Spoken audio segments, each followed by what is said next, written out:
হচ্ছে 30 ফুট লম্বা আর 1 মিটার চওড়া। এবার যখন একটা মেমব্রেন লাগিয়ে দেওয়ার পরে পাশে আর একটা মেমব্রেন লাগাতে হবে কি না? কি হবে না? হবে তো। সেই সেকেন্ড মেমব্রেনটা লাগাবার সময় দুটো মেমব্রেনের উপরে মিনিমাম 100 mm এর মতন, মানে 1 মিলিমিটারের মতন, 1 মিলিমিটার 1 ইঞ্চির মতন ওভারল্যাপিং করতে হবে।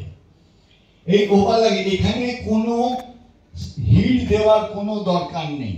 এই মেমব্রেনটা লাগাবার জন্য কোনো হিট দেওয়ার কোনো দরকার নেই, ঠিক আছে? কারণ এটা স্টিকিং, নিজে নিজে স্টিক করে যায়।